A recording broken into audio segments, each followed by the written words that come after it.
సామెతలు 4వ అధ్యాయం 1వ వచనం. కుమారులారా ఎవరిని అంటున్నారు? అర్థమవుతుంది కదా మనకి. ఓకే. కుమారులారా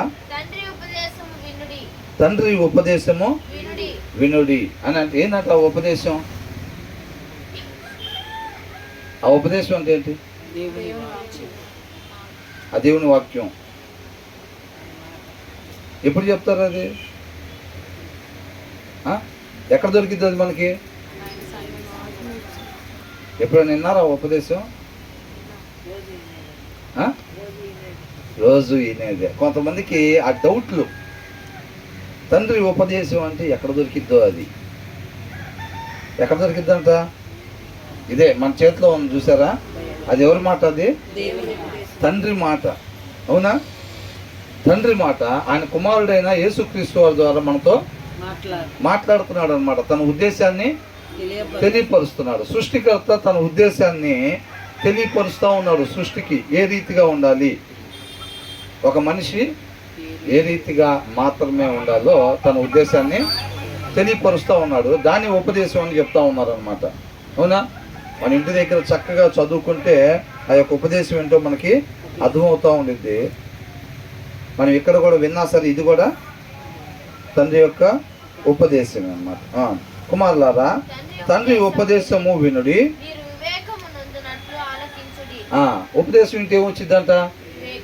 వివేకం వచ్చిందంట. వివేకం అంటే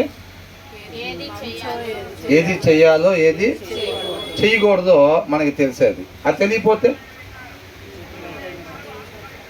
మనకు నచ్చిందల్లే అవ చేసినట్టుగా మనకి ఏది నచ్చితే అది చేస్తాం. అలా చేస్తే ఏమైందంట తెలుసు కదా అందరికీ. అనుభవపూర్వకంగా అందరం కూడా పాపం చేసి మరణాన్ని తెచ్చుకొని ఉన్నాం.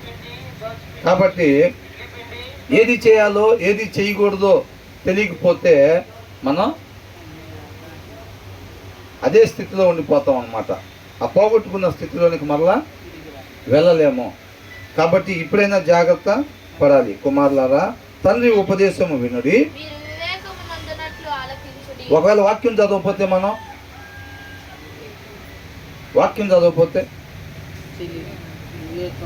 ఏం చేయాలో ఏం చేయకూడదో తెలీదు. నీ వాక్యం నా పాదములకు దీపము. దీపం ఏం చేసిద్ది? స్ట్రీట్ లైట్ ఏమైంది? ఎటు వెళ్ళాలో ఎటు వెళ్ళకూడదో. ఇప్పుడు ఇక్కడ వంతెన ఉందండి. ఈ వంతెన మీద స్ట్రీట్ లైట్లు పెడతారు కదా, 6 దాటితే ఆ లైట్లు వాళ్ళు ఏం చేసిద్ది? ఈ కాలువ మీద వంతెన ఇక్కడ ఉంది, ఇటు నుంచి వెళ్ళండి, అటు నుంచి వెళ్ళకూడదు అని చెప్పి వెలుతురు చూపిస్తూ ఉండిద్ది. అంతే కదా? కాబట్టి అదే అంటున్నారు అన్నమాట. ఈ వాక్యం అంతా ఏమి చేయాలి ఏమి చేయకూడదు అనేది నాకు తెలియపరుస్తూ ఉండిద్ది. వాక్యం చదవకపోతే మనకు తెలిసిద్దా? వాక్యం చదవకపోతే చీకట్లో మనం నడిచినట్టే. మనకి ఏది నచ్చితే అది చేస్తాము. చీకట్లో చక్కగా నడవగలుగుతామా? నడవాల్సిన మార్గంలో నడవలేము. కాబట్టి కంపల్సరీ మ్యాండేటరీ వాక్యం ఉండాలి. ప్రతి మనిషి హృదయంలో వాక్యము ఉండాలి. మనం ఎప్పుడు అనుకునేదే, ఇప్పుడు ట్రైన్ బొగ్గు ఇంజిన్ వెళ్ళేటప్పుడు బొగ్గు లేకుండా ఇంజిన్ నడిచిద్దా? ఎన్ని కోట్ల రూపాయలు పెట్టి తయారు చేసినా సరే దాంట్లో బొగ్గు అయిపోతుంది, వెళ్ళదు. ఒక మనిషి కూడా వెళ్ళాల్సిన మార్గంలో మాత్రం వెళ్ళాలని అంటే ఆ హృదయంలో దేవుని వాక్యం లేకపోతే నడవాల్సిన త్రోవనది నడవదు. ఆ శరీరం నచ్చిన ప్రకారంగా, శరీరానుసారులు ఎవరంట? అపవాది సంతానం. అవునా? శరీరాన్ని అనుసరించే వాళ్ళు అపవాది సంతానం. ఎందుకంటే ఆ హృదయంలో వాక్యం లేనప్పుడు ఏముంటుంది? మోసకరమైనది ఉండిద్ది అనమాట. ఆ మోసకరమైన దాన్ని ఆ శరీరం ఏం చేసిద్ది? వెంబడించిద్ది. అవునా? అది ఎక్కడికి తీసుకెళ్ళిద్ది?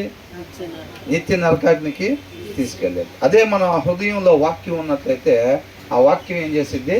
వెళ్ళాల్సిన మార్గంలో మనల్ని తండ్రి ఆదేశం అన్నమాట. అది తండ్రి ఉపదేశం వాక్యం. ఏ రీతిగా వెళ్ళమంటున్నాడు, మన సృష్టికర్త ఏ రీతిగా ఉండమంటున్నాడో ఆయన యొక్క ఉద్దేశాన్ని తెలియపరిచేది వాక్యం. కాబట్టి మన సృష్టికర్త ఆజ్ఞని వింటా ప్రతిక్షణం ఆయన ఆజ్ఞ ప్రకారంగా మనం నడుచుకుంటూ ఉండాలన్నమాట. అంతేనా కదా? మనకు వేరే పని ఏమైనా ఉందా? ఇంకా ఇక వేరే పని ఏమి లేదు. కాబట్టి వివేకము నొందునట్లు నా ఉపదేశాన్ని ఆలకించండి. అంతే తప్ప మనం ఆదివారం పొద్దున పూట కదా చర్చికి వెళ్ళాలిగా, మన క్రైస్తవులం కదా. అవునా? దేనికోసం వినాలంటే ఉపదేశం? ఇవాళ ఆదివారం కదండి, మేము క్రిస్టియన్స్ కదా, ఉపదేశం వినాలి మేము, అది ఒక ఆచారం. వివేకం పొందుకోవటానికి కాకుండా వేరొక దానికోసం మనం ఇక్కడ కూర్చున్నట్టయితే అదేంటంట ఆచారము అని అంటున్నాడు. వాళ్ళు అక్కడికి వెళ్ళినా, ఇంకొకళ్ళు ఇంకో దగ్గరికి వెళ్ళినా, మనం ఎక్కడికి వచ్చినా ఒకటే. అర్థమవుతుందండి? ఆ ఉద్దేశం కొరకు కానీ మనం రాకపోతే గనక ఇది జస్ట్ ఆచారంగా మాత్రమే మిగిలిపోయిద్ది. కాబట్టి ఏమంటున్నాడు, వివేకము నొందునట్లు మీరు నా ఉపదేశమును. తర్వాత ఏమంటున్నాడు, సదుపదేశము అంటే ఉపదేశాల్లో రకాలు కూడా ఉంటాయి. ఇప్పుడు తీవ్రవాదులు ఉంటారండి, తీవ్రవాదులు ట్రైనింగ్ ఇచ్చేటప్పుడు వాళ్ళు కూడా ఏం చేస్తారు, ఉపన్యాసం ఇస్తారు. వాళ్ళు కూడా మనం ఇలాగుండాలి ఇలాగుండాలి. ఎవరైతే దీనికోసం ప్రాణాలు అర్పిస్తారో వాళ్ళు దేవుడి దగ్గరికి చేస్తారు. దేనికోసం? ఒకరిని చంపితే. మన వాక్యంలో ఉండేదానికి విరోధంగా వాక్యం ఏమైనా ఉంటుంది, నిన్ను వలే నీ పొరుగు వారిని. వాళ్ళు ఏం చేస్తారు, చంపటం. అవునా? వాళ్ళు కూడా ఉపదేశం చేస్తారు. ఉపదేశం ప్రతిదీ మంచిది కాదు. కాబట్టి ఇక్కడ ఏమని అంటున్నాడు, నేను మీకు సదుపదేశం అంటే మంచి ఉపదేశము. మంచి అంటే ఒక మనిషి వెళ్ళాల్సిన దాన్ని నేను మీకు తెలియపరుస్తాను, మంచి ఉపదేశాన్ని నేను చేసేదను. ఏం చేయకూడదంట, నా బోధను త్రోసివేయకుడి అని అంటున్నాడు. త్రోసివేయటం అంటే ఏంటంట, ఇంకా చాలా మంది సెట్ కాల, లాస్ట్లో ఇక ముగించబడింది అన్నప్పుడు సెట్ అవుతారు అనుకుంటా. ముగించబడింది అన్న తర్వాత సెట్ అవుతారు. ఇంకా ఏమంటారు, నా బోధను త్రోసివేయకుడి అని అంటారు. త్రోసివేయటం అంటే ఏంది, తండ్రి తన ఉద్దేశాన్ని చెప్పిన తర్వాత అది కాదని మనకు నచ్చింది చేయటం. ఆయన అబద్ధం ఆడొద్దు అంటే అబద్ధం ఆడినప్పుడు ఏమైంది, ఆయన ఉపదేశాన్ని ఏం చేస్తున్నట్టు, తోసేస్తున్నట్టు. సీరియల్ చూడొద్దు అంటే చూస్తుంటే ఏం చేస్తున్నట్టు, తోసేస్తున్నట్టు. అవునా? నా వాక్యం నిత్యం మీరు బ్రతికినంత కాలం ధ్యానించండి అని అంటే మనం ధ్యానించకుండా ఉంటే ఏం చేస్తున్నట్టు, తోసేస్తున్నట్టు. పండు తినొద్దు అంటే తిన్నప్పుడు ఏం చేసినట్టు, తోసేసినట్టు అన్నమాట. అర్థమవుతుందండి? ఆయన వద్దు అనే పనిని, అది దేవుని మాట అండి, మేము ఒప్పుకుంటున్నామండి అది సత్యం అని ఒప్పుకొని బయటికి వెళ్ళి మనకు నచ్చినట్టుగా ఉంటుంది దాన్ని అంగీకరించినట్ట ఏం చేసినట్టు, తోసివేసినట్టే దాన్ని. మనం రావచ్చు పొద్దున్నే, వాక్యం మొత్తం అయిపోయిన దాకా ఉండొచ్చు, వినొచ్చు కాక ఆ చెప్పిన దాని ప్రకారంగా చేయకపోతే ఏం చేసినట్టంట. మోషేతో చెప్పాడు కదా, మోషే అహరోనుతో ఏమన్నాడు, ఆ బండ దగ్గరికి వెళ్ళి మాట్లాడండి, అది నీళ్ళు ఇచ్చిద్ది, వాళ్ళకి దాహాన్ని తెచ్చుందని చెప్పాడు. ఇది అక్కడికి వెళ్ళి ఏం చేశారు, కొట్టారు. కొట్టినప్పుడు దేవుడు ఏమన్నాడు, మీరు నా మీద తిరుగుబాటు చేశారు. అవునా? ఆయన ఒకటి చెప్తే వీళ్ళు ఏం చేశారు, ఇంకోటి చేశారు. అప్పుడు మోషేని అడిగితే మీతో ఆ బండతో మాట్లాడమని ఎవరు చెప్పారని అంటే ఏం చెప్పేవాడు, సర్వోన్నతుడు తండ్రి చెప్పాడని చెప్తారు. అవునా? అది తండ్రి మాట, దేవుని వాక్యం తెలుసు వాళ్ళకి. మాట్లాడమంటే ఏం చేశారు, కొట్టారు. మనం కూడా ఈ దేవుని మాట చెప్పబడేది దేవుని మాట. ఎవరి ఉద్దేశం ఇది, దేవుడి ఉద్దేశం ఇది. అవునా? కాకపోతే మనం కూడా ఏం చేస్తూ ఉంటాం, ఒక్కొక్కసారి మనకు అనుకూలంగా ఉంటే తీసుకొచ్చి ముందు పెట్టుకుంటాం. అవునా? మనకి ఫర్ ఎగ్జాంపుల్ చెడ్డ మాటలు మాట్లాడే అలవాటు లేదు అనుకోండి, బూతులు మాట్లాడే అలవాటు లేదు అనుకోండి, దాంట్లో అలాంటివి పలకొద్దు అన్నప్పుడు అవును వాక్యాన్ని అనుసరించాలి మనం అంటాం. మనం చెయ్యింది ఏదైనా ఉందనుకో, మనం చేసేది ఉందనుకోండి, దాన్ని ఏం చేస్తాం, ఆ టైంలో వాక్యాన్ని పక్కన పెట్టేస్తాం. ఈ విషయంలో వద్దు, నేను మళ్ళీ పిలుస్తా అప్పుడు వద్దు కానీ, అంతేనా, నేను మళ్ళీ పిలుస్తాను అప్పుడు వద్దు కానీ, ఆ విషయంలో మనం కలిసి వెళ్దాం. కొన్ని విషయాల్లో నేను చెప్పినప్పుడు కొంచెం పక్కకి తప్పుకుంటా ఉండు, అప్పుడప్పుడు పక్కకి పెడతా ఉంటాను, నేను పిలిచినప్పుడు వస్తాడు. అట్లా మనం ముందుకు కొనసాగుతూ ఉందాం అని అనుకుంటాం. దేవుడు అలా నడుస్తాడా? ఏమన్నాడు ఇజ్రాయెల్ జనంతో, ఏమన్నాడు, నేను ఒకటి చెప్తే ఐగుప్తులో నుంచి వాళ్ళని తీసుకుని బయటకు వచ్చిన తర్వాత నేను చెప్పిన మాటను వాళ్ళు విన్నారులే కానీ దాని ప్రకారం వాళ్ళు నడుచుకోవట్లేదు. అప్పుడు ఏమన్నాడు, అప్పుడప్పుడు తీసి అట్లా పక్కన పెడతా ఉంటాం దేవా, మళ్ళీ మమ్మల్ని ముందుకి కొనసాగిస్తూ ఉండదంటే ఏమన్నాడు దేవుడు, నేను రాను మీతో అన్నాడు. ఎందుకని ప్రభు అంటే నా ఉద్దేశాన్ని నేను మీకు తెలియపరిచాను, అయినా సరే మీరు నా ఉద్దేశ ప్రకారంగా నడుచుకోవట్లేదు కాబట్టి నేను మీతో రాను. ఒకవేళ నేను మీతో పాటు వచ్చాను అంటే మధ్యలో నేను మిమ్మల్ని సంహరిస్తాను అని అన్నాడు. అర్థమైందండి? అన్నాడా లేదా? అది తెలియదు బ్రదర్, మీరు ఏదైనా చెప్పచ్చు. యాకోబుకి 150 మంది కుమారులు అంటే అంతే. మన దాంట్లో చదివితే ఎంతమందో మనకు అర్థమవుతా ఉండిద్ది. అవునా? ఏమని చెప్పాడు? మధ్యలో నీ మాటలు తీసి పక్కన పెడతా ఉంటాం దేవా, అయినా సరే నువ్వు మాతో పాటు కొనసాగంటే దేవుడు అలా కొనసాగను అంటున్నాడు. అర్థమవుతుందండి? ఎవరైతే ఆ పోగొట్టుకున్న స్థితిని మరలా పొందుకోవాలని హృదయపూర్వకంగా కోరుకొని మన జీవితం మీద అధికారం మన వల్ల ఇది, అది ఇప్పుడే బ్రదర్ చెప్పారు, గడ్డి పోసను కూడా తీసి పక్కన వేయలేం. కాబట్టి మన వల్ల కాదు, కాబట్టి మన జీవితం మీద పూర్తి అధికారం సాధ్యమైన ఆయనకి మన జీవితం మీద అధికారం అప్పగిస్తే యుద్ధం ఆయన చేసి తీసుకుని వెళ్ళి తండ్రి దగ్గరికి మరలా మనల్ని సమాధాన పరుస్తాను అని అంటున్నాడు. దానికి ఇష్టపడాలి మనం. అవునా? అలా కాకుండా ఏటీఎం కార్డు వాడుకున్నట్టుగా న్యాయాధిపతులు ఏం చేశారు? న్యాయాధిపతుల గ్రంథం మొత్తం ఏముంది? ప్రాబ్లమ్స్ రాగానే ఎమ్మటి ఏటీఎం కార్డు తీసినట్టుగా దేవా మోకాళ్ళు వేయటం, క్షమించినైనా ఇక ఎప్పుడు కూడా ఇంకా మాకు ఈ స్థితి వచ్చింది అని అంటే కేవలం నీ మాట వినకపోవటం వల్లే మేము శత్రువులకు అప్పగించబడ్డాము, ఇక ఎప్పుడు కూడా చేయం ప్రభావం మమ్మల్ని రక్షించాను కానీ దేవుడు ఏం చేసేవాడు? అవునా? తల్లిదండ్రులు కూడా ఏం చేస్తారు? ఇక ఎప్పుడు మాట్లాడు, నీకు ఎప్పుడు దొంగతనం చేయడానగానే వదిలిపెడతారు, మళ్ళీ ఏం చేస్తారు? మళ్ళా మొదలు. అవునా? కాబట్టి వీళ్ళు ఏం చేస్తున్నారు? న్యాయాధిపతిని పంపిగానే న్యాయాధిపతి వచ్చి ఇలా రక్షిస్తున్నాడు. రక్షించగానే ఆ న్యాయాధిపతి బతుకున్నంత కాలం అంట వీళ్ళు దేవుడి మాట ప్రకారం ఉండేవాళ్ళు. ఆ న్యాయాధిపతి చనిపోగానే మళ్ళీ వీళ్ళ ఇష్టం వచ్చినట్టు వీళ్ళు ఉండేవాళ్ళు. దేవుడు ఏం చేసేవాడు? ఒకసారి హాస్పిటల్ దగ్గరికి, జనరల్ వార్డు దగ్గరికి పంపించాడు అనుకోండి. ఇప్పుడు మామూలుగా చెబుతుంటే కూర్చోబెట్టి చక్కగా చాపల కింద ఫ్యాన్లు పెట్టి చెబుతుంటే ఎట్లేదు అనుకోండి. ఎక్కడ చెప్తాడు? జనరల్ వార్డులో చెప్తాడు. జనరల్ వార్డులో చెప్పిన తర్వాత మంచం మీద మోకాలు లేస్తాం. ఇంటికాడ ఏంట్రా బాబు ఏసీ రూల్ అంటే కుదరదు చాలా పనులు ఉంటాయి అంటాం. అక్కడ ఏం చేద్దాం? అంత భయంకరంగా స్మెల్ అవుతున్నా, పక్కన వాళ్ళకి ఆల్రెడీ కాల్ ఆపరేషన్ చేసి అంత రక్తం కారుతా ఉన్నా అక్కడ మోకాలు ఏం పోతాం. అవునా? సరేలే అని చెప్పి తెలుసుకున్నాను, ప్రభువా నాయన నువ్వు ఇచ్చిన నాకు ఈ జీవితం నా ఇష్టానుసారంగా జీవించడం వల్ల నేను ఇక్కడికి చేరుకున్నా, పందులు పొట్టు తినే దగ్గరికి. ఇక ఎప్పుడు నేను అట్లా ఉన్నాను ప్రభువా, నీ ఆత్మ నడిపిన ప్రకారం నేను నడుచుకుంటాను, నీ ఉద్దేశం ఏందో తెలుసుకుంటాను. నేను ఇంటికి వెళ్ళి ప్రతిరోజు బైబిల్ చదివితే తీర్మానాలు తీసుకుంటారు అక్కడ ఈ తర్వాత దేవుడు తీసుకొస్తాడు. మళ్ళీ తీసుకురాగానే ఏమైంది? 3 రోజులు బాగానే ఉంటుంది. అవునా? డిసెంబర్ 31వ తారీఖు తీసుకుంటారు తీర్మానాలు, జనవరి 2వ తారీఖుకి అయిపోయింది. తర్వాత మళ్ళీ ఏం చేస్తారు? బైబిల్ అక్కడే ఉంటుంది, మన ఇష్టానుసారం మనం పోతూ ఉంటాం. తర్వాత ఏం చేస్తాడు? న్యాయాధిపతి చనిపోగానే వాళ్ళు ఇష్టం వచ్చినట్టున్నారు. తర్వాత దేవుడు ఏం చేస్తాడు? మరలా వాళ్ళని వదిలిపెట్టేస్తాడా? నా మాట వినలేదు వీళ్ళని తీర్పు వీళ్ళకి చెప్పకూడదు, ఇక నా ఉద్దేశాన్ని వీళ్ళకి చెప్పకుండా సైలెంట్గా తీర్పు తీసి నరకంలో పడేద్దాం అనుకుంటాడా? అనుకోడు. అవునా? ఆయన గుండెల మీద దంతున్నా సరే ఆయన ఏం చేస్తాడు? మరలా దగ్గరికి తీసుకుంటాడు. మళ్ళీ ఏం చేస్తాడు? మళ్ళీ న్యాయాధిపతిని మళ్ళీ శత్రువులకు అప్పగిస్తాడు. తెలుసుకోవాలి పిల్లలని. అప్పగించగానే వీళ్ళు ఏం చేస్తారు? ఇబ్బంది రాగానే మళ్ళీ ఏటీఎం కార్డుని మళ్ళీ తీస్తారు. ప్రభు ఇంకెప్పుడు నాయన అనగానే మళ్ళీ న్యాయాధిపతిని మళ్ళీ. అది ఎప్పటి నుంచి ఎప్పుడు దాకా? మొదటి నుంచి చివరి దాకా చేసిన పని అదే. చివరి అధ్యాయం చివరి వచనంలో ఏమైనా ఉంది? లేడు కాబట్టి ఎవరికి నచ్చినట్టుగా వాళ్ళు ఉన్నారు. మొదటి వచనం స్టార్టింగ్ దాంతోనే ఆరంభించబడి చివరిలో కూడా అంతమంది న్యాయాధిపతిని పంపించిన వాళ్ళు మాత్రం మార్చుకోవాలి. మళ్ళీ పద్ధతి మార్చుకోకపోతే ఈసారి జనరల్ వార్డు నుంచి ఎక్కడికి వెళ్ళింది? ఐసీయూకి వెళ్ళింది. అవునా? అక్కడ కూడా యాస్టీస్ మోకాలు. కొంతమంది తెలుసుకుంటారు, కొంతమంది ఏం చేస్తారు? దేవుడు ఇచ్చిన అవకాశాలను మొత్తం. సౌలు కూడా ఏం చేశాడు? వినియోగించుకున్నాడా? వినియోగించుకోలేదు.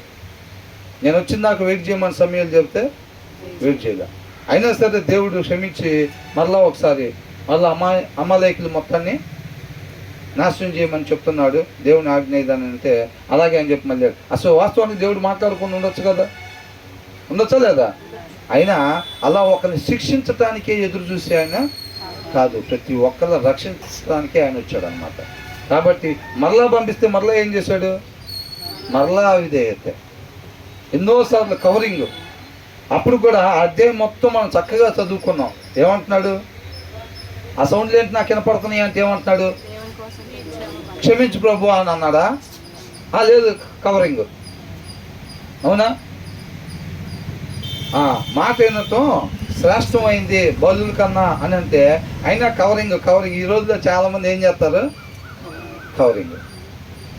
శుక్రవారం పని పెట్టుకొని సాయంత్రం ఈ పని ఉంది కాబట్టి చర్చికి పోవాలా. అమ్మయ్య, ఎవరి దగ్గర తెలివితేటలు?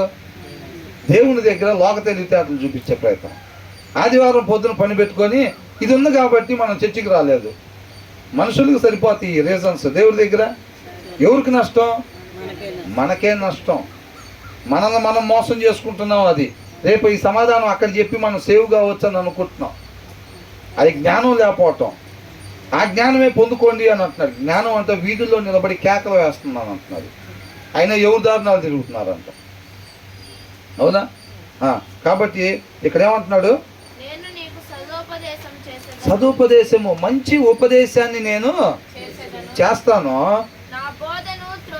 నా బోధను త్రోసివేయబాకండి. మీరు పడిపోయిన ఆ బావిలో నుంచి, మరణంలో నుంచి, పాపంలో నుంచి బయటికి తీసుకురావడానికి తన కుమారుడైన యేసుక్రీస్తు అనే తాడుని వేసాడా లేదా?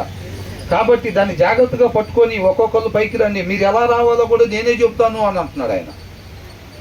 నా బోధను త్రోసివేయబాకండి అని అంటున్నాడు. తర్వాత ఏమంటున్నాడు? నా తండ్రికి నేను. ఇది ఎవరు రాసింది సామెతలు? ఇది సొలొమోను రాశాడు అనమాట. అవునా? అసలు స్టార్టింగ్లో ఎలాగుంటాడో మన సౌలు గురించి కూడా అనుకున్నాం కదా.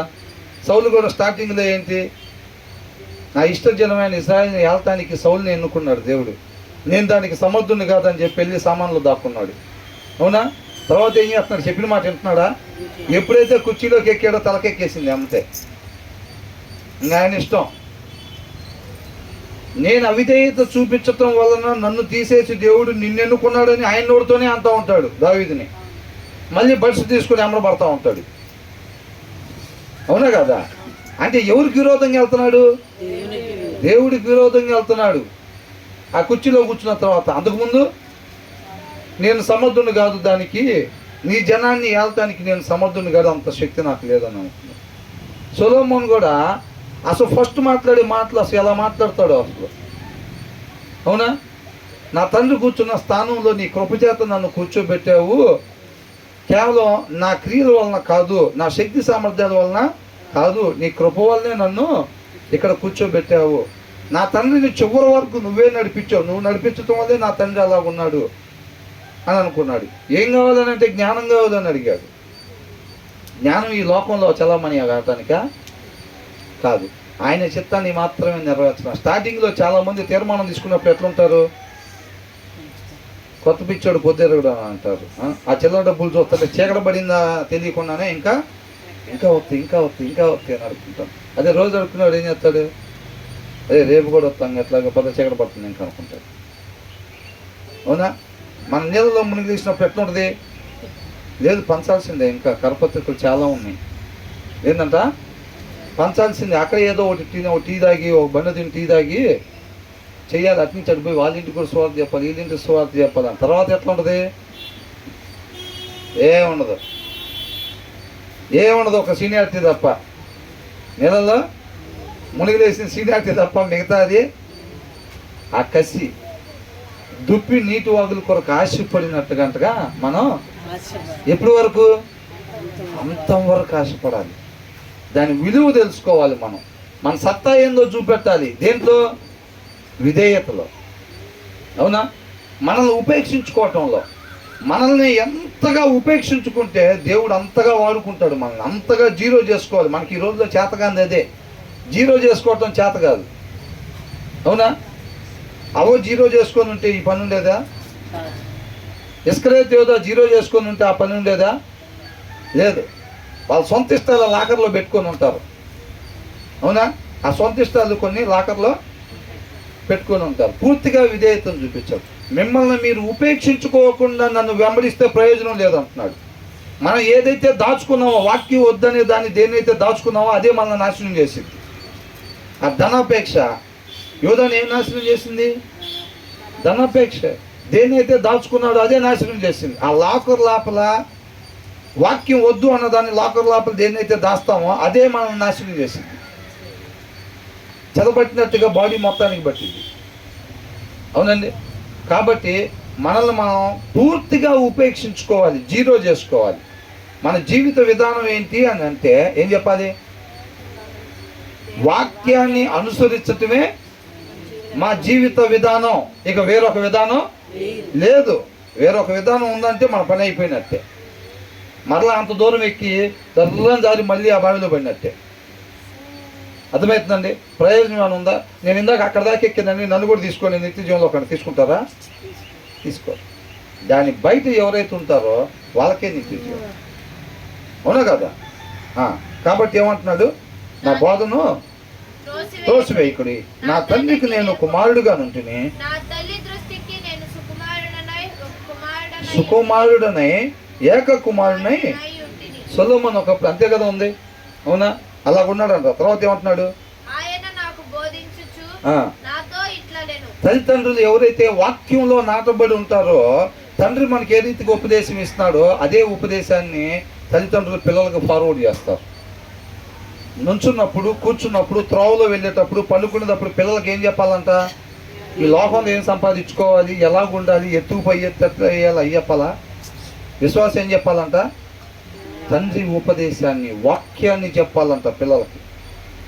అవునండి? మరొక యేసుక్రీస్తు వలె జీవించే వారిని సొసైటీలోకి పంపించాలి. అంతేనా కదా? ఆ బాధ్యతతో కూడిన బ్లెస్సింగ్ దేవుడు మనకిచ్చాడు. గర్భఫలం దేవుడిచ్చి బహుమానం.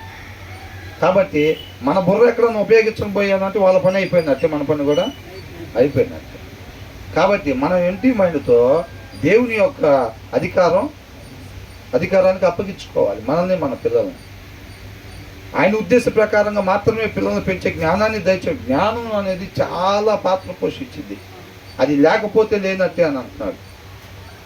కాబట్టి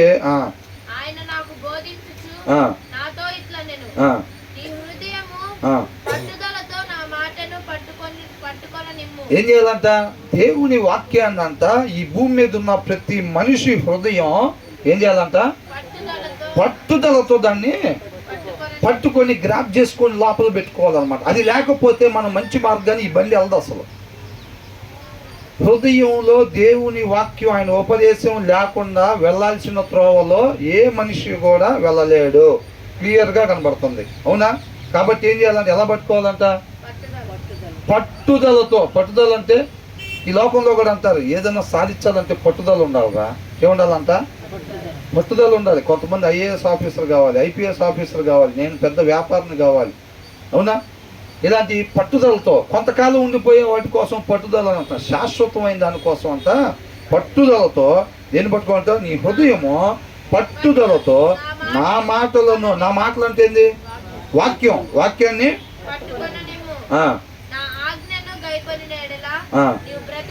ఏంటంట? నా ఆజ్ఞలను నీవు బ్రతుకుదవు. ఏదైతే ఆయన వాక్యం ఏదైతే చెప్తుందో గైకొనటం అంటే దాని ప్రకారంగా నడుచుకోవటం. Keep my commands and you will live అని అన్నాడు. ఆజ్ఞలు మనం గైకొనకపోతే, ఆ ఉపదేశ ప్రకారంగా మనం ఉండకపోతే ఏమైంది? ఆ బావిలో ఉన్నట్టే. అవునా? బ్రతికుండటం అని అంటే ఆత్మీయంగా బ్రతికుండటం అని అర్థం. కాబట్టి ఆయన ఉపదేశ ప్రకారంగా ఆ వాక్యాన్ని అనుసరించినప్పుడు మాత్రమే మనం ఎలా ఉంటాం? ఆత్మీయంగా బ్రతికుంటాం అన్నమాట. అలాగే మనం పోగొట్టుకున్న స్థితికి చేరుకోవాలి. ఆ తర్వాత ఏమంటున్నాడు?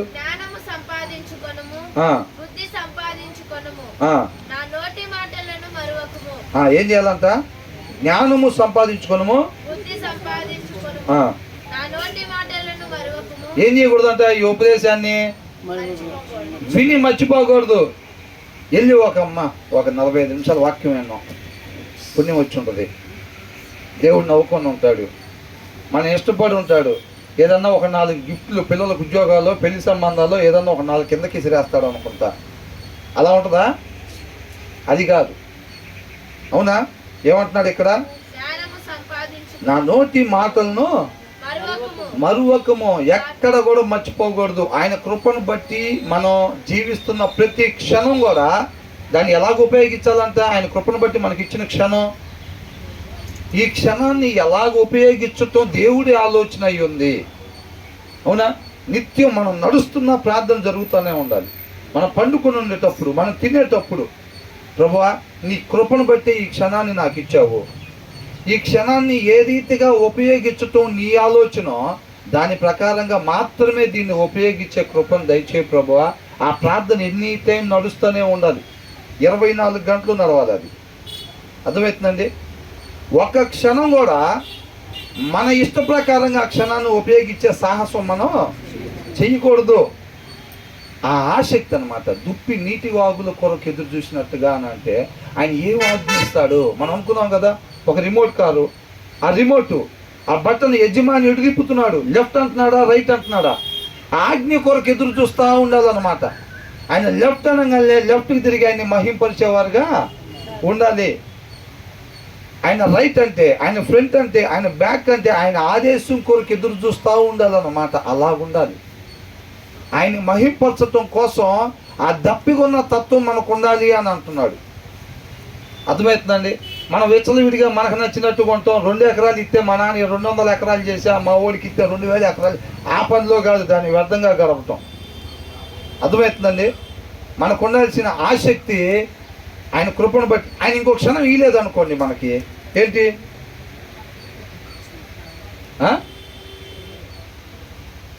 ఆయన కృపను బట్టి మనకి ఇంకొక క్షణం ఇస్తే, ఇంకొక రోజు ఇస్తే, ఇంకొక వారం ఇస్తే, ఇంకొక నెల ఇస్తే, ఆయన ఆదేశం ప్రకారం మాత్రమే మనం నడిచి ఆయన్ని మహింపరచు. యేసుక్రీస్తు వారు అదే కదా చెప్పింది, నా ఇష్టాన్ని నెరవేర్చుకోవడానికి రాలేదు, నన్ను పంపించిన ఆయన చిత్తాన్ని నెరవేర్చడానికి వచ్చాను.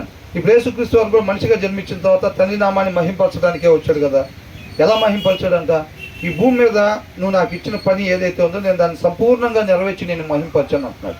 మనం కూడా ఆయన పోలి జీవించాలి. కాబట్టి మన తండ్రిని మహింపరచాలి అని అంటే ఈ భూమి మీద ఏ పని కొరకు ఆయన మనకు ఆ క్షణాన్ని ఇచ్చాడో, ఆ రోజుని ఇచ్చాడో, ఆ వారాన్ని ఇచ్చాడో, దాని కొరకు మాత్రమే జీవించి తండ్రిని మనం మహింపరిచేవారుగా.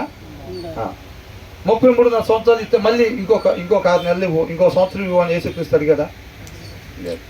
ఆయన ఇస్తే అది ఆయన నా మహిమ కొరకు ఉపయోగించాలి. అది ఇవ్వకపోయినా ఆయనకే మహిమ అప్పగించాలి అంతే. దాని కొరకు ఆ పనిలో బిజీగా ఉండాలి. యేసుక్రీస్తు వారు ఏమన్నారు, మేము నీ కోసం ఎతుకుతున్నాం, ఎక్కడ తప్పిపోయావు అని అంటే ఏమన్నాడు, ఆ తండ్రి పని మీద ఉండాలని మీకు తెలీదా అని అన్నాడు. మనం ఏ పని మీద ఉండాలి, మనకెందుకు చెప్పారు ఇది, మనం కూడా అదే పని మీద ఉండాలి అని. ఎప్పుడెప్పుడంట, ప్రతి క్షణం ఆయన కృపను బట్టి మనకి ఇచ్చిన ప్రతి క్షణం మనం అదే పని మీద ఉండాలి. ఆ ఆసక్తి ఉండాలి.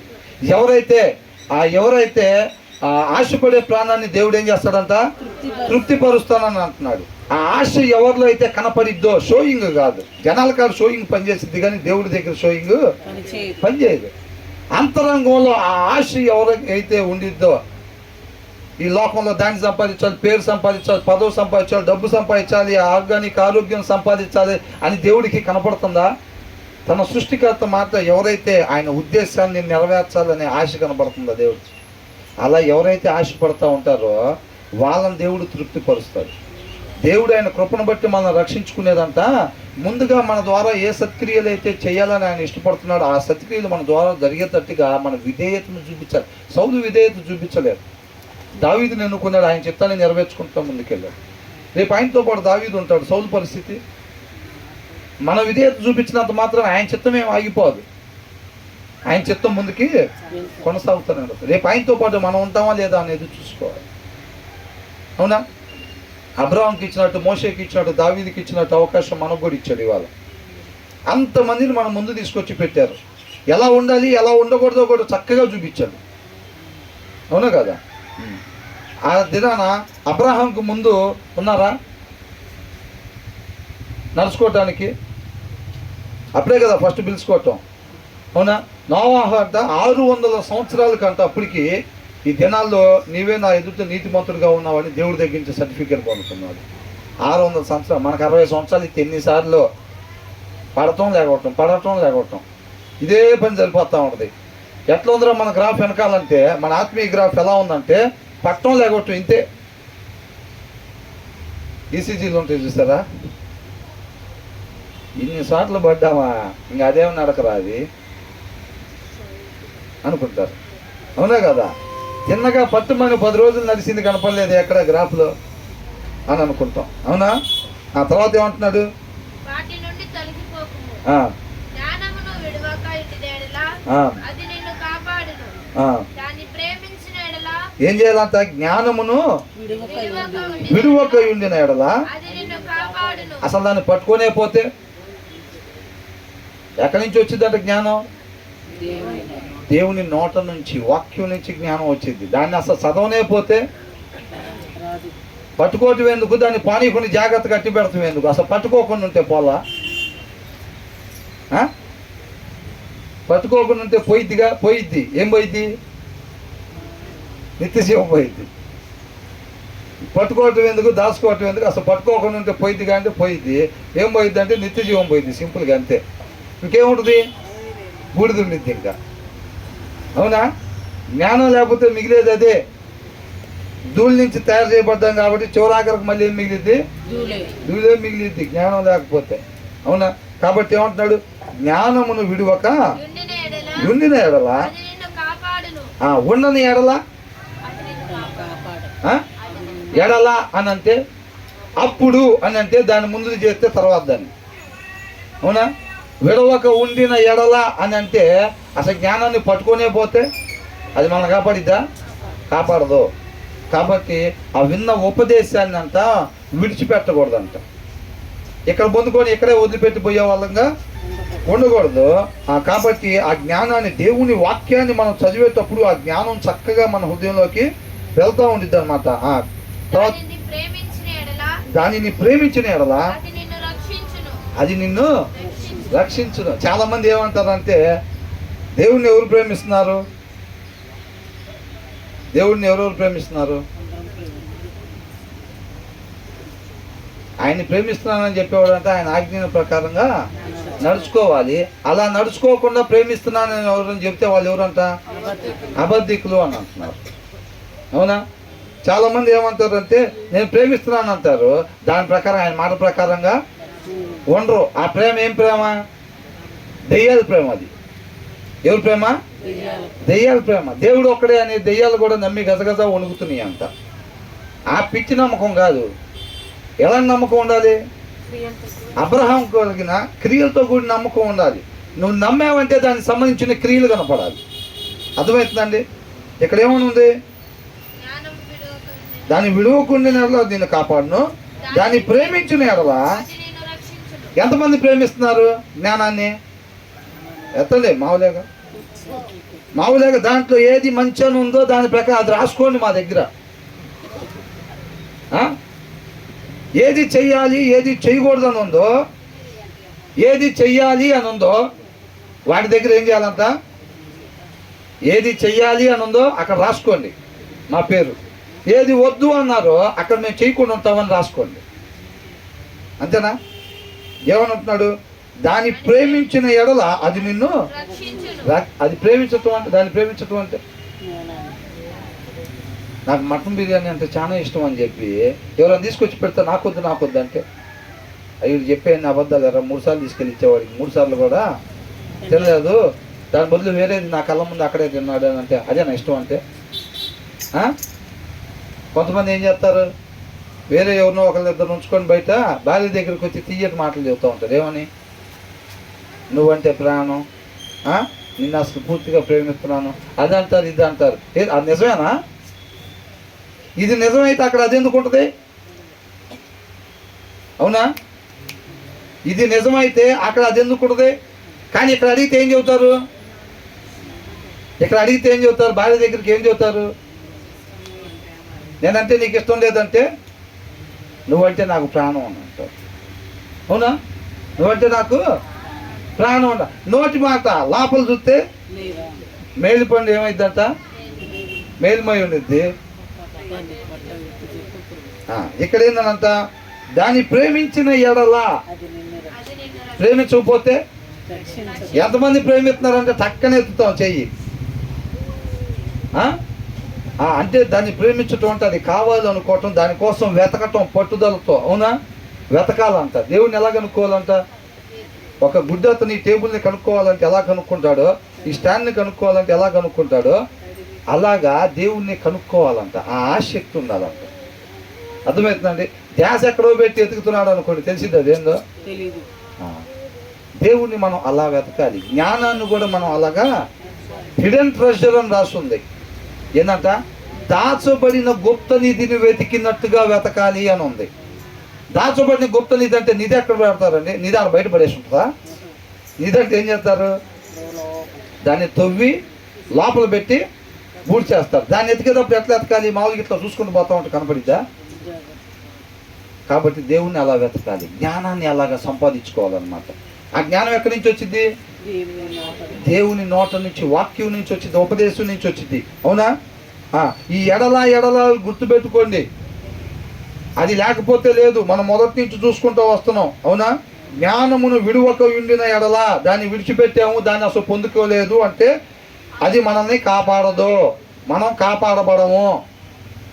అర్థమవుతుందండి? మనం కాపాడబడాలంటే ఏం చేయాలి?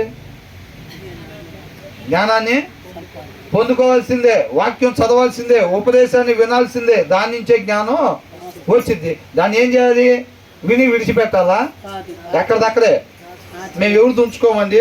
బ్రదర్ చెప్పాడు లోపలికి పిలిచి, మేము అందుకే బ్రదర్కే ఇచ్చి వచ్చాం వాక్యం. మేము ఎవరిది తెచ్చుకోము అట్లాగా. అందుకని ఆ రేకులు లోపల వదిలిపెట్టి వచ్చామండి మేము. అంతేనా? వదిలిపెట్టి వస్తే రేపు ఇక్కడ కూడా బుద్ధి లేని కన్యకలను వదిలిపెట్టినట్టుగా శుభ్రంగా వదిలిపెట్టి వెళ్తారు. ఆ మాట తర్వాత కూడా ఉంది. ఎన్నైనా వదిలిపెట్టచ్చు కానీ దీన్ని మాత్రం వదిలిపెట్టకూడదు. నీకున్న సమస్తాన్ని హెచ్చించాలి, నీకున్న సమస్తాన్ని పెట్టి మనం ఈ జ్ఞానాన్ని తెచ్చుకోవాలి అని అంటున్నాడు. ఈ భూమి మీద సమస్తం కంటే జ్ఞానం ఎక్కువ అని అంటున్నాడు. అలాంటి జ్ఞానాన్ని పొందుకో అని అంటున్నాడు. అర్థమవుతుందండి? ఈ ఎడల అనేది మనం చాలా జాగ్రత్తగా చూసుకోకపోతే, అబ్రహాం దేవుడితో నడిచను అని అంటే ఎలా నడిచాడు? ఈ ఎడలన్నీ గాలికి వదిలిపెట్టి కాదు. ఆ జ్ఞానం మీరు దాచుకున్న ఎడల అని అంటే అబ్రహాం ఏం చేసేవాడు? ఇది తండ్రి మాట, నా సృష్టికర్త మాట అని చెప్పి దాన్ని దాచుకునేవాడు అనమాట. కాబట్టి తర్వాతది అబ్రహాంకి వచ్చేది. తర్వాత ఏం చేసేది? అబ్రహాంకి వచ్చేది. తర్వాత ఏమైంది? దాన్ని ప్రేమించిన ఎడల అనగానే అబ్రహాం ఏం చేసేవాడు? అది నా సృష్టికర్త మాట, నా మేలు కోరుకునేవాడు కాబట్టి దాన్ని ఏం చేసేవాడు? ప్రేమించేవాడు. ప్రేమించి రక్షింపబడేవాడు అనమాట. ప్రేమించినప్పుడు ఏమైందంట? అది నిన్ను రక్షించును. అలా రక్షింపబడేవాడు అనమాట. అది దేవునితో నడవటం అంటే. అబ్రహాం దేవుడితో నడిచిందంటే, అబ్రహాం లాగా మనం కూడా నడవాలి అని అంటే ఏం చేయాలి? మన సృష్టికర్త అయిన తండ్రి ఏది చెప్తున్నాడో దాన్ని మనం చేస్తూ ఉండాలి. ఆయన ఏది ఇస్తానంటున్నాడో అప్పుడు, అలా ఉన్నప్పుడు, అలా చేసినప్పుడు మీకు ఏది ఇస్తానంటున్నాడో అది మనం పొందుకుంటా అలా ముందుకి వెళ్తూ ఉండాలి. అది మనం నడవటం అంటే. అర్థమవుతుందండి? తర్వాత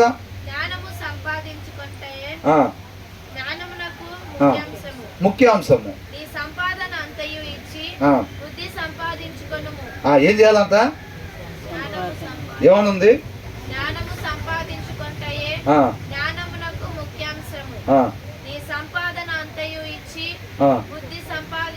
so it cost all you have అని ఉంది. మనం కలిగి ఉన్న సమస్తాన్ని ఇచ్చేసి మనం ఏం సంపాదించుకోవాలంట? జ్ఞానాన్ని సంపాదించుకోవాలి, బుద్ధిని సంపాదించుకోవాలి. జ్ఞానం అంటే ఆలోచన, ఏ టైంలో ఏమి చేయాలి అనేది. దాన్ని మనకున్న సమస్తం ఇచ్చేసేయాలన్నమాట. అర్థమవుతుందండి? అంటే ఆరోగ్యం ఇస్తామా? సమయాన్ని ఖర్చు పెడతామా? పెట్టాలి. 24 గంటల్లో మన సమయాన్ని ఖర్చు పెట్టాలి. పిల్లల కోసం ట్యూషన్లు పెట్టించి, డబ్బులు ఖర్చు పెట్టించి, మొత్తం ఇన్వెస్ట్మెంట్ పెడతాం కొంతకాలం ఉండిపోయేదానికి. దేవుడి జ్ఞానం సంపాదించుకోవటానికి, వాక్యం చదవటానికి ఎంత సమయం కేటాయిస్తున్నాం? ఎంత సమయం కేటాయించేది? హిడెన్ ట్రెజర్ను ఎతికినట్టు ఎతకాలంతా. దాని అంతర్భావాన్ని ఇన్సైట్ మీనింగ్ అని చెప్పి రాస్తుంది. అవునా? అంతర్భావాన్ని, దాని లోపల ఉన్న సారాంశం, అది మనం స్వతంత్రంగా చేసింది. దానికి సమయం కేటాయించాలి. ఊరికి తెలుగు చదవటం వచ్చు కదా అని మన 3 నిమిషాల్లో 3 అధ్యాయాలు చదివేసి బుక్ మూసాడు పెట్టేస్తే ఆడదేముంది? ఒక అధ్యాయం చదివాడు గంటన్నరలో. 3 నిమిషాల్లో 3 అధ్యాయాలు చదివి అవతల పడేసా. అంత బాగా చదువుతాను నేను తెలుగు. అదే ఏంటంట మనం స్వతంత్రంగా చేసేది?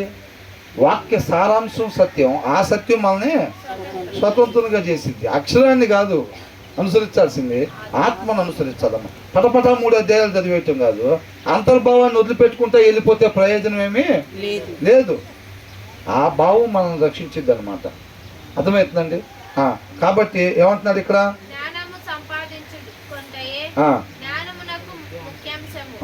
ఈ సంపాదన అంతయు ఇచ్చి బుద్ధి సంపాదించుకున్నాము. కాబట్టి మనం టైం ఇన్వెస్ట్ చేయాలి, మన మనీ ఇన్వెస్ట్ చేయాలి. నేను చెప్పే కదా, 75 లక్షలు ఖర్చు పెట్టి హీబ్రూ లాంగ్వేజ్ నేర్చుకున్నారంట.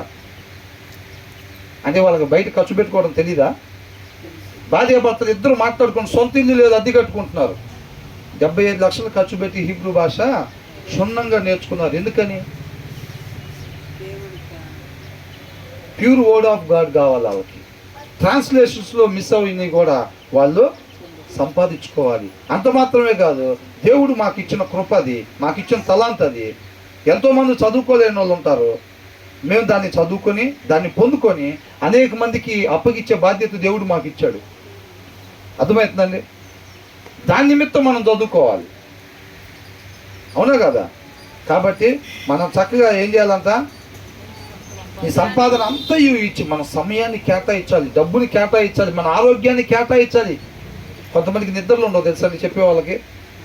దారిలో కారులో నిద్రపోతూ ఉంటారు. 3 చోట్ల 4 చోట్ల చెప్పేవాళ్ళు రోజు కారులో నిద్రపోతూ ఉంటారు. వాళ్ళు కారులో ప్రిపేర్ అవుతూ ఉంటారు. అర్థమవుతుందా? దారిలోనే స్టేయింగ్ చేసుకుని అక్కడి నుంచి ఇంకొక దగ్గరికి వెళ్ళే వాళ్ళు ఉంటారు. ఇవాళ డేట్స్ ఇచ్చుంటారు, ఇవాళ అయిపోగానే రేపు నుంచి వేరే దగ్గర 3 రోజులు ఉంటాయి కోటాల వాళ్ళకి. అలాగందరూ వాళ్ళ సమయాన్ని కేటాయిస్తూ ఉన్నారు అనమాట. వాళ్ళ డబ్బుని కేటాయిస్తూ ఉన్నారు. కొంతమందికి నేను విన్నానండి, ఎక్కడో మీటింగ్స్, కడపలో మీటింగ్స్ పెడతారు. వాళ్ళు ఇచ్చే కానుకలు ఛార్జీ డబ్బులు కూడా చాలు, అయినా భారం కలిగి వెళ్తూ ఉంటారు. వీళ్ళు కానుకల కోసం కాదు. అర్థమైంది? కానుకల కోసం అయితే మన విజయవాడలో మంచి ఫైనాన్షియల్ సిటీ ఏదో, ఫైనాన్షియల్ కాలనీ ఏదో చూసుకొని ఆ ప్లేస్లో అద్దెకి తీసుకోవాలి. మనం బాగా డబ్బు ఉన్న వాళ్ళు ఎంప్లాయీస్ ఉంటారు చూసారా, ఆ ప్లేస్లో ఒక చిన్న కమిటీ హాల్ని రెంట్కి తీసుకున్నాం అనుకోండి, నీకేమొస్తాయి? డబ్బులు. 2 సంవత్సరాల్లో పెద్ద చర్చి కట్టచ్చు మనం, అవునా? అట్ట అయిపోయింది.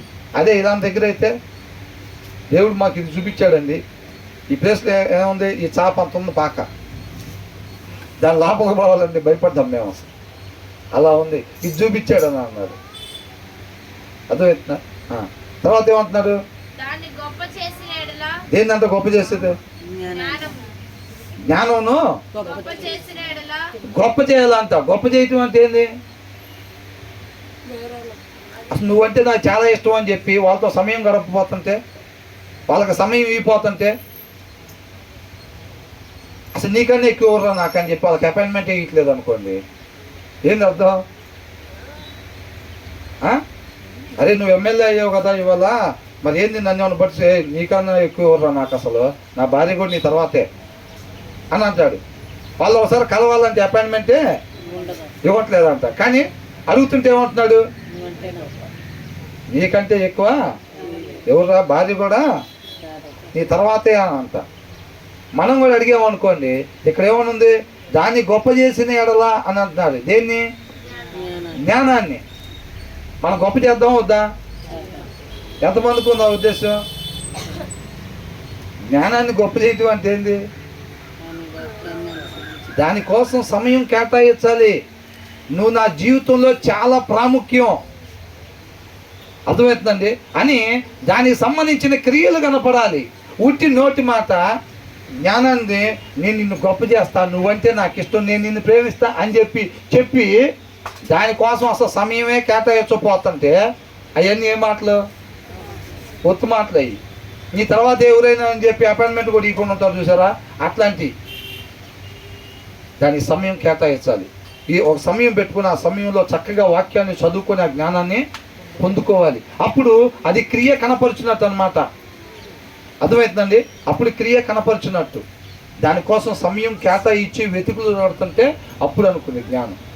దానికి అప్పుడు గొప్ప చేసినట్టు అనమాట. మనం అలా గొప్ప చేస్తే, దాన్ని గొప్ప చేసిన వల్ల అది నిన్ను హెచ్చించును. ఏంది? లోక సంబంధమైన హెచ్చింప, ప్రమోషన్లా? మరి ఏమి ఇస్తారు? దేవుడు ఏది ఇచ్చినా శాశ్వతమైందే ఇస్తాడు, కొంతకాలం ఉండిపోయేది కాదు. తర్వాత ఆత్మీయ హెచ్చింపు ఉండేది అనమాట. దాన్ని గొప్ప చేసిన అది నిన్ను దాన్ని కౌగిలించిన ఎడల అది నీకు ఘనతను తెచ్చును అని అంటున్నాడు. దాన్ని కౌగిలించిన ఎడల ఘనతను తీసుకొచ్చింది అనమాట. కౌగిలించటం అంటే ఏంది? హగ్ చేసుకోవటం కదా. హగ్ చేసుకోవటం అంటే ఏంది? అసలు వాళ్ళకి గ్యాప్ లేకుండా ఉండటం. గ్యాప్ లేకుండా, జ్ఞానంకి మనకి ఎడబాటు అనేది ఉండకూడదు. కొంతకాలం వాక్యం చదవటం, నిన్న మొన్న చదివేంగా, ఇవాళ రేపు చదవకపోతే ఏమైంది? అలాగనమాట. హగ్ చేసుకునే సింబల్ ఏంటంటే ఇరువురు ఏకం అన్నట్టుగా మనము జ్ఞానము అలాగుండాలి. అప్పుడు ఏమైందంట? దాన్ని కౌగిలించిన ఎడల అంటే కౌగిలించకపోతే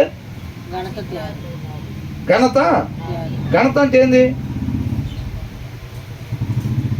కుడి పక్కన రేపు నిలబడితే, రేపు యేసుక్రీస్తు వారు వచ్చినప్పుడు ఏం చేస్తారంట? ఆయన చిత్తానుసారం ఎవరైతే ఉన్నారో వాళ్ళని ఏం చేస్తాడు? కుడి పక్కన నిలబడతాడు, మిగతా వాళ్ళని ఎడమ పక్కన నిలబడతాడు అన్నమాట. ఆ ఘనత ఎప్పుడు వచ్చింది? ఎప్పుడైతే కుడి పక్కన గుంపులో మన పేరు ఉండిద్దో అప్పుడు శాశ్వతమైన ఘనత మనకి వచ్చిద్ది. ఆ ఘనతని జ్ఞానం తీసుకొచ్చిద్ది అంట. దాన్ని కౌగిలించుకుంటే, దానికి మనకి ఎడబాటు లేకుండా చూసుకోగలిగితే, వాక్యం చదవటం అనేది ఎడబాటు లేకుండా చేయాల్సిన పని. యెహోషువతో చెప్పినట్టుగా నిత్యము మనం అది చేస్తూనే ఉండాలి. అది లేకపోతే, గాలి పీల్చుకోకుండా ఉంటే పొద్దుగూకులు పీల్చుకునేదేగా. ఏమైంది గాలి పీల్చుకోకుండా ఉంటే? అంతేనా కదా? ఇది కూడా అదే. ఈ రెండిట్లో ఏది ఇంపార్టెంట్? బైబిల్ చదవకుండా ఉంటామా, లేకపోతే గాలి పీల్చుకోకుండా ఉంటామా? రెండు ఇంపార్టెంట్. ఆయన ఒకవేళ ఇవ్వలేదు అనుకోండి, తర్వాత క్షణం మనకు వచ్చిన నష్టమేమీ లేదు. కాకపోతే ఆ ఇచ్చిన క్షణం ఆయన ఇష్టానుసారంగా మనం ఉండకపోతే వచ్చింది నష్టం. అవునా కదా? కాబట్టి దానికన్నా ప్రాముఖ్యమైనది ఇది. ఆత్మను కాపాడుకోవాలి మనం. ఆ తర్వాత ఏమంటున్నాడు? అంటే ఎవరికి? గెలుపొందిన వాళ్ళకి వేస్తారనమాట. ఆత్మీయ జీవితాల్లో గెలుపొందిన వాళ్ళకి ఏం చేస్తారు?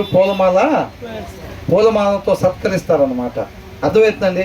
మనకి ఆ ఘనత తీసుకొచ్చేది ఏదంట? మనకు అలా హెచ్చింపు తీసుకొచ్చేది ఏదంట? మనల్ని కాపాడేది ఏదంట? మనల్ని రక్షించేది ఏదంట? ఇవన్నీ రాశారా లేదా? అది మనం హెచ్చించిద్దంట, అది మనల్ని కాపాడిద్ది, అది మనల్ని రక్షించిద్ది, మనకి ఘనతను తీసుకొచ్చిద్ది. తర్వాత ఏం చేసిద్దంట? ఇంకా అందమైన మాలిక కట్టును, కిరీటమును నీకు దయచేయను. గెలిచిన వాళ్ళకి అన్నమాట జీవ కిరీటాన్ని దేవుడు ఇస్తానంటున్నాడు. అదే జ్ఞానం తీసుకొచ్చింది. తర్వాత ఏమంటున్నాడు? నా కుమారుడా,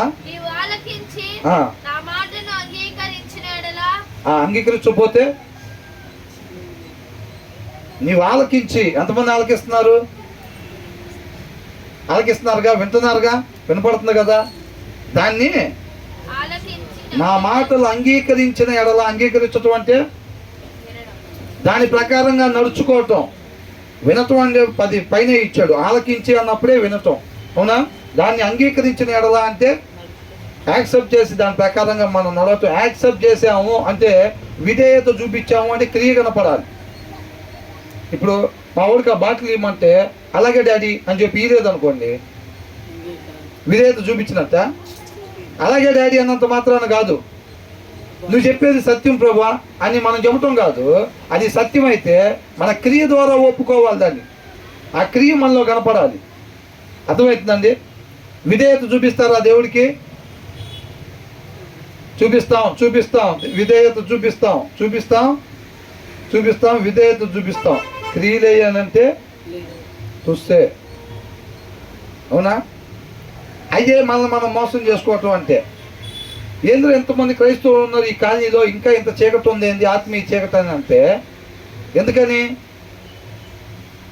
పైపైన క్రైస్తవులు ఎక్కువైపోతున్నారు. అర్థమవుతుందండి? చర్చీలు దాల్తల్లా పగలగొడుతున్నారు, పెంచుతున్నారు, బాలకాన్ని లేస్తున్నారు, కడుతున్నారు జనాలకి.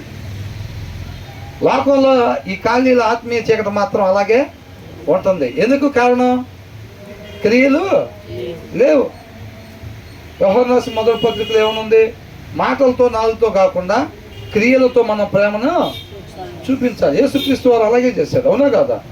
మనం ఎక్కడున్నా సరే యేసుక్రీస్తు వారు ఆ ప్లేస్లో ఉంటే ఎలాగుంటుందో, ఆ ఆఫీస్లో కావచ్చు, ఆ ఇంట్లో కావచ్చు, ఎలా ఉంటుందో, ఆ కాలనీలో కావచ్చు, మనం అలా ఉంటుంటే సత్యం ప్రకాశింపబడింది, అనేక మంది వెలిగించబడతారు. అవునా? తర్వాత 13వ వచనం దాకే ధ్యానించుకున్నాం. 14 నుంచి మళ్ళీ అంశం మారిద్ది, 13 దాకా ధ్యానించుకుందాం. జ్ఞాన మార్గమును నా కుమారుడా, నీవు ఆలకించి నా మాటలు అంగీకరించిన ఎడలా నీవు దీర్ఘశాంతుడవదువు. దీర్ఘాయుష్మంతుడు అవుదువు. ఎప్పుడంట? దీర్ఘ ఆయుష్, ఎవర్ లాస్టింగ్ లైఫ్. అర్థమవుతుందండి? ఏంటంట? దీర్ఘ ఆయుష్. కొంతకాలం ఉండి చనిపోయే వాళ్ళంగా మనం పాపం చేసి మరణాన్ని తెచ్చుకున్నాం. అదే ఈ జ్ఞానంతో నడుచుకుంటే ఏమైంది? ఇక మరణం అనేది ఉండదు. ఇక దీర్ఘ, ఫరెవర్. అర్థమవుతుందండి? నిత్య జీవాన్ని తీసుకొచ్చింది అనమాట. అది ఎప్పుడు? నీవు నా మాటలను అంగీకరించిన ఎడలా. అంగీకరించకపోతే కొంతకాలం ఉండి చనిపోవటమే. ఇక తర్వాత తండ్రితో పాటు వెళ్ళేది ఉండదు. అంగీకరించని ఎడల. అది ఒకవేళ అంగీకరిస్తే గనక మనం పోగొట్టుకున్న స్థితిని మరలా పొందుకుంటాం, తండ్రితో పాటు యుగయుగాలు వెళ్తాం. ఎంత చక్కగా చెప్తున్నారు చూడండి. అవునా? ఏమి చేయాలి? అదే వాక్యం, పాదములకు దీపం అంటే అదే. ఏం చేయాలి, ఏం చేయకూడదు. నేను పోగొట్టుకున్న స్థితిని మరలా తెచ్చుకోవాలి. నేను తండ్రితో పాటు నడవాల్సిన వాడిని ఏదైనా తోటలో పోగొట్టుకొని బయటికి నెట్టివేయబడ్డా, నా ఇష్టాన్ని నెరవేర్చుకొని ఇక మీద నా ఇష్టాన్ని నెరవేర్చుకోకూడదు. నన్ను నేను ఉపేక్షించుకోవాలి. ఆయన ఉద్దేశ ప్రకారంగా ఆయన ఏదైతే చేయమంటున్నాడో దాని ప్రకారంగా మాత్రమే నేను అడుగులు వేసుకుంటా వెళ్తే, ఆయన ఎక్కడెక్కడ కాలు పెట్టమంటున్నాడు అక్కడెక్కడ కాలు పెట్టుకుంటూ వెళ్తే నేను ఈ బావిలో నుంచి, పడిపోయిన బావిలో నుంచి మరలా నేను తండ్రి దగ్గరికి చేరుకుంటాను అని చెప్పి నేనే మార్గం అంటున్నాడు. ఆయన చక్కగా తెలియపరుస్తున్నాడు. అవునా? ఆ దినాన విధేయత చూపించరా? ఈ దినాన విధేయత చూపిస్తే మనం రక్షింపబడతాము. అవునా? మాటలతో విధేయత కాదండి, మనుషుల దగ్గర ప్రవర్తించినట్టుగా కాదు, అంతరంగంలో విధేయత కావాలి. దావీదుకి ఎలాగంట? మరణానికి గురి కాకుండా ఆయన పాపాన్ని ఎలా క్షమించాడంట, దేవుడు పరిగణలోకి తీసుకున్నాడంట. దావీదు అంతరంగంలో నిజమైన పశ్చాత్తాపం కనపడింది అని ఉంది. అవునా? దేవుడికి మనం చూపించే విధేయత, ఆ తీర్మానాలు అంతరంగంలో చూస్తాడు దేవుడు. నిజంగా లోపల నుంచి తీర్మానం తీసుకోవాలి మనం, హృదయపూర్వకంగా అనేది ఉండాలి. ఆ కనెక్షన్ ఎనీ టైం ఉండాలి. అర్థమవుతుందండి? ఆ కనెక్షన్ ఎనీ టైం దేవునితో ఉండాలి. ఆ కనెక్షన్లో గుండా మనం చేసే ప్రార్థన ట్రావెల్ చేస్తూ ఉండాలి. ఆ సహవాసం, ఆ జీవ లక్షణాలు, ఏదైతే గుణలక్షణాలు ఉన్నాయో దేవుడి దగ్గర నుంచి అవి ట్రావెల్ చేస్తూ ఉండాలన్నమాట. సహవాసం లేదనుకోండి ఏమీ లేదంటే. తర్వాత ఏంటంట? జ్ఞాన మార్గమును నేను నీకు బోధించి ఉన్నాను. ఏంటంట? జ్ఞాన మార్గమును I instruct you in the way of wisdom అని అంటున్నాడు. ఐ విల్ టీచ్ యూ అని ఉంది, అంటే బోధిస్తాను అని.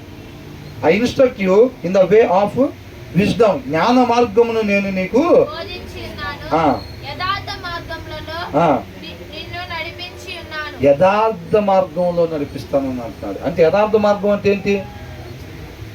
ఉండాల్సిన మార్గం, ఉండాల్సిన రీతిగా మాత్రమే మనిషి ఉండాలి. అది ఎలా సాధ్యం?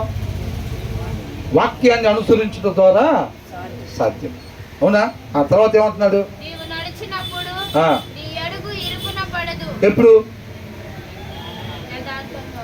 మన జ్ఞానం కలిగి ఉన్నప్పుడు, వాక్యాన్ని చదివినప్పుడు, ఆ ఉపదేశాన్ని మర్చిపోకుండా మనలో భద్రపరుచుకున్నప్పుడు. ఎక్కడ పెట్టుకోవాలంట ఆ మాటలో?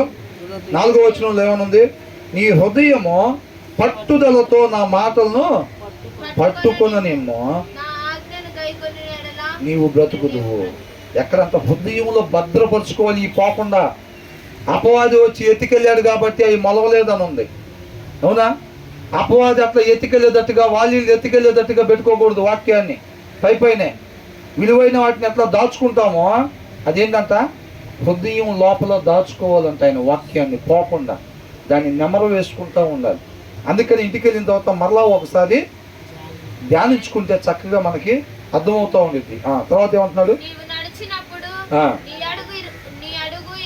ఆ జ్ఞానం మనం కలిగి ఉన్నప్పుడు అంతా మన అడుగు ఇరుకున పడదు. ఆ జ్ఞానం లేకపోతే ఖచ్చితంగా పడిపోయింది. తర్వాత ఏమంటున్నాడు?